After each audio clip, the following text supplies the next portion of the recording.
এখন শুনবেন আজকের গুরুত্বপূর্ণ খবরের শিরোনাম। বাংলাদেশ ব্যাংককে নিষিদ্ধ পল্লী প্রশ্ন রেজভির।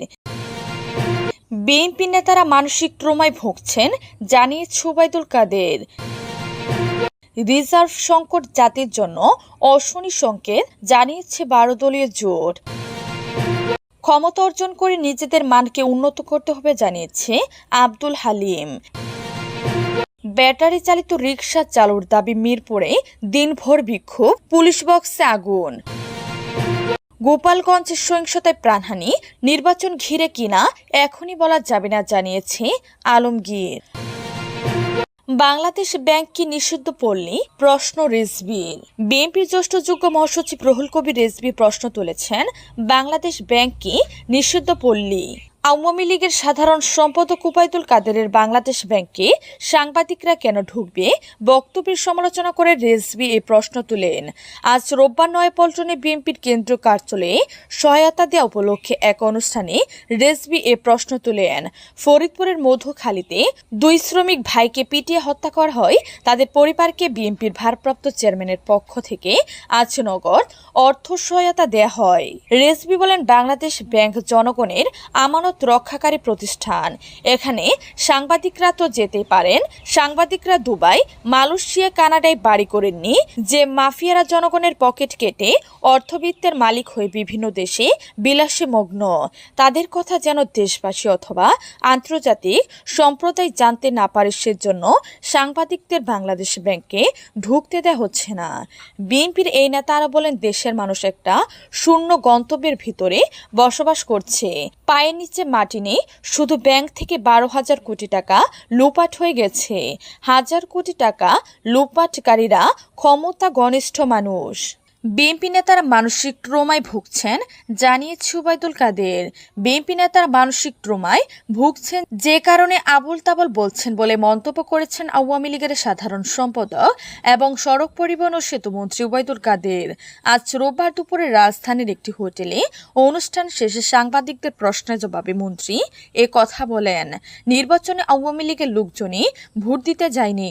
বিএনপি নেতাদের এই দাবি প্রসঙ্গে ওবায়দুল কাদের বলেন, এই দাবি সত্য নয়। উপজেলা নির্বাচনে প্রথম ধাপে নির্বাচন কমিশন জানিয়েছে যে 30 থেকে 40% ভোট পড়েছে। জাতীয় নির্বাচনে ভোট পড়েছে 42%-এর বেশি। তারা কি এ দেশের মানুষ নন? ওবায়দুল কাদের বলেন, 42% যদি ভোট দেয় তাহলে ভোটাররা নির্বাচন প্রত্যাখ্যান করলো কেমন করে? আসলে বিএনপি নেতারা মানসিক ট্রমায় ভুগছেন। যা খুশি তাই বলেন ফ্রি স্টাইলে। এর বাস্তবতা নেই, তারা বাস্তবতা থেকে অনেক দূরে। বিএনপি আবারও আন্দোলনের প্রস্তুতি নিচ্ছে এমন প্রশ্নে ওবায়দুল কাদের বলেন, রাজনৈতিক দল হিসেবে বিএনপির আন্দোলন করার অধিকার আছে। আন্দোলন শান্তিপূর্ণ হলে আমরা রাজনৈতিকভাবে মোকাবেলা করব। আর যদি আন্দোলনের রূপ নেয় আগুন সন্ত্রাসী, যে চেহারা তারা অতীতে দেখেছে, তাহলে সরকার উদ্বৃত্ত পরিস্থিতিতে ব্যবস্থা নিবে। রিজার্ভ সংকট জাতির জন্য অশনি সংকেত জানিয়েছে 12 দলীয় জোট। দেশে চলমান অর্থনৈতিক দুরবস্থা ও রিজার্ভ সংকট জাতির জন্য অশনি সংকেত বলে অভিহিত করেছেন 12 দলীয় জোটের শীর্ষ নেতারা।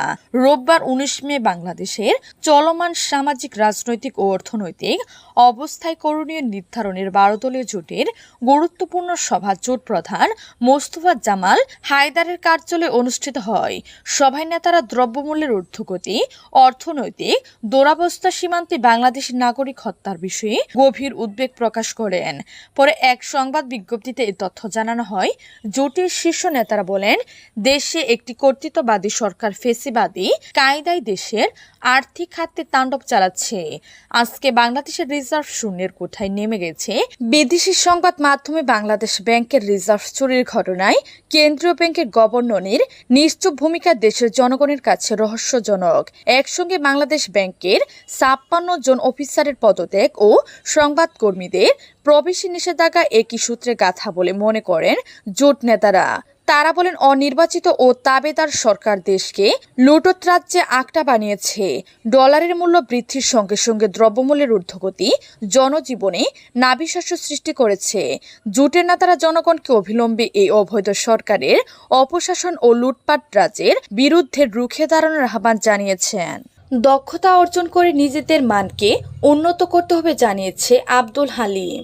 বাংলাদেশ জামায়াতে ইসলামের সহকারী সেক্রেটারি জেনারেল ও রংপুর দিনাজপুর অঞ্চল পরিচালক মাওলানা আব্দুল হালিম বলেছেন, উপজেলা কর্মপরিষদ সদস্যরা মাঠ পর্যায়ে সংগঠনের দায়িত্ব পালন করে থাকেন। তারা তৃণমূলের সাথে ঘনিষ্ঠভাবে সম্পর্ক, তাদের আমল আকলাম দেখে বিশাল কর্মী বাহিনী নিজেদেরকে তৈরি করবে। শুধু তাই নয়, তাদেরকে দেখে সাধারণ জনগণও জামায়াতে ইসলামকে চিনবে, জানবে। কর্মপরিষদ সদস্যরা নিজ নিজ বিভাগের দায়িত্বে ইখলাসের সাথে পালন করলে সংগঠনের ভীষণ 48 বাস্তবায়ন করা সম্ভব হবে ইনশাল্লাহ। শনিবার 18 মে বাংলাদেশ জামায়াতে ইসলামী পঞ্চগড় জেলা শাখার উদ্যোগে আয়োজিত উপজেলা কর্মপরিষদ সদস্যদের কর্মশালায় প্রধান অতিথির বক্তব্যে তিনি এসব কথা বলেন। মাওলানা আব্দুল হালিম বলেন, জামায়াতের শহীদ নেতৃবৃন্দ তাদের জীবন দ্রসায় সংগঠন পরিচালনায় যে নজির রেখেছেন তা যুগ যুগ ধরে আমাদেরকে পথ দেখাবে। দেশের মানুষও প্রত্যক্ষ করেছে তাদের জনকল্যাণমূলক কাজের বিরল ইতিহাস। আর এর জন্য আপামর জনতা আমাদেরকে স্বাগত জানায়। আগামী দিনে নেতৃত্ব জনগণ আমাদের হাতে তুলে দিতে চায়। এজন্য সংগঠনের দায়িত্বশীলদেরকে আমাদের সোনালী অতীত থেকে শিক্ষা গ্রহণ করে নিজেদের সাহাবায়ে কেরামতের চরিত্র এবং আমাদের শহীদ নেতৃবৃন্দের কুরবানিকে সামনে রেখে এগিয়ে যেতে হবে ইনশাল্লাহ। সফলতা সূর্যোদয় আমাদের দ্বার প্রান্তে। মিরপুরে দিনভর বিক্ষোভ, পুলিশ বক্সে আগুন। ব্যাটারি চালিত রিকশা বন্ধের প্রতিবাদে গতকাল রোববার রাজধানীর মিরপুরে দিনভর সড়ক অবরোধ করে বিক্ষোভ করেছেন চালকরা। বিক্ষোভকারীরা কালশি মোড়ে ট্রাফিক পুলিশের একটি বক্স পুড়িয়ে দিয়েছেন, ভাঙচুর করেছেন অন্তত 10টি যানবাহন। পরিস্থিতি নিয়ন্ত্রণে আনতে পুলিশ বিক্ষোভকারীদের লাঠিপিটা করে এক পর্যায়ে কাঁদানি গ্যাসের সেল ও রাবার বুলেট ছুড়েছে পুলিশ। বিক্ষোভকারীরা পুলিশকে লক্ষ্য করে ইট পাটকেল ছোড়েন। পাল্টাপাল্টি ধাওয়ায় পুলিশের এক সদস্য সহ অন্তত 5 জন আহত হয়েছেন।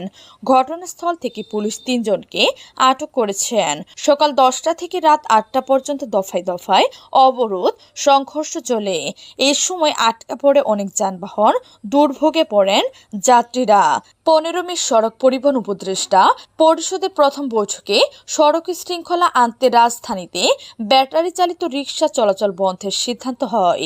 এরপর ঢাকায় ব্যাটারি চালিত রিকশা বন্ধে অভিযানে নামে পুলিশ ও স্থানীয় লোকজনের সঙ্গে কথা বলে জানা গেছে, অটোরিকশা বন্ধের প্রতিবাদ গতকাল সকাল 10টার দিকে মিরপুর গোলচত্বর এলাকায় অবস্থান নিয়ে বিক্ষোভ শুরু করেন কয়েকশো চালক। গোপালগঞ্জের সহিংসতায় প্রাণহানি নির্বাচন ঘিরে কি না এখনই বলা যাবে না জানিয়েছে আওয়ামী লীগ।